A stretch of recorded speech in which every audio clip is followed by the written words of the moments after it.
au pain sec. Il était midi. La directrice ferma l'école et, accompagnée de sa fille, élève dans la classe du brevet supérieur, m'entraîna de force chez elle. Elle habitait en face de l'école, au 4e étage d'un grand immeuble.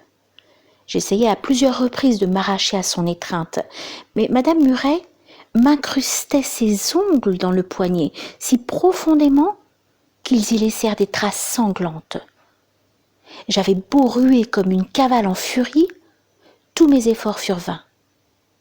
Lorsqu'on parvint chez elle, elle s'affaira, aidée de sa fille, aux préparatifs du déjeuner. Elles le prirent toutes deux dans la salle à manger, la porte grande ouverte.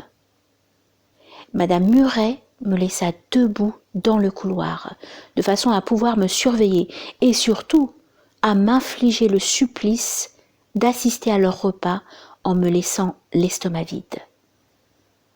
Elle se contenta de me donner un croûton de pain rassis que je jetai violemment à terre en lui lançant un flot d'invectives du meilleur vocabulaire de Bab el-Oued.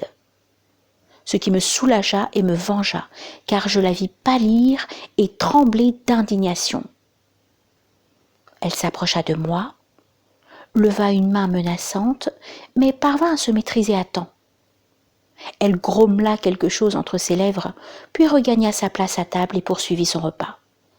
J'étais dans un état de fureur indescriptible.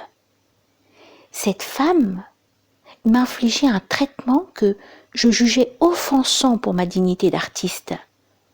Le châtiment était hors de proportion avec la faute qui n'était somme toute qu'un divertissement. Je ne pouvais rester en place. J'essayai d'ouvrir les portes sans qu'elle me voie, mais elles étaient toutes fermées à clé. Je voulais à tout prix trouver une issue pour sortir. J'étais dans un tel état que je me serais précipitée dans la rue d'une fenêtre du 4e étage. Leur repas terminé, elle me fit descendre avec elle pour l'ouverture de l'école, me fit asseoir dans la 3e rangée d'une classe vide, prit elle-même place sur l'estrade et se mit à écrire devant un pupitre. J'avais les yeux tuméfiés par les larmes et le visage congestionné, en feu. De temps à autre, elle redressait la tête, m'adressait une semonce. Elle terminait celle qui devait être la dernière par des expressions extrêmement péjoratives, quand mon père entra et entendit ces derniers mots, qui le plongèrent dans une froide colère.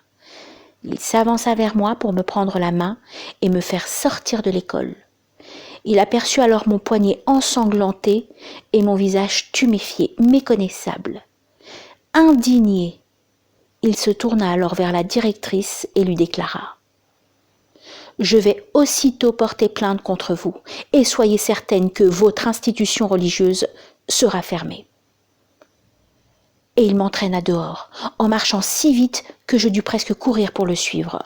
Lorsqu'on arriva à la maison, maman fut effrayée de me voir dans un état si lamentable. Elle me plongea le visage dans une cuvette d'eau fraîche et me donna à manger. Elle entreprit ensuite de détourner mon père de son projet.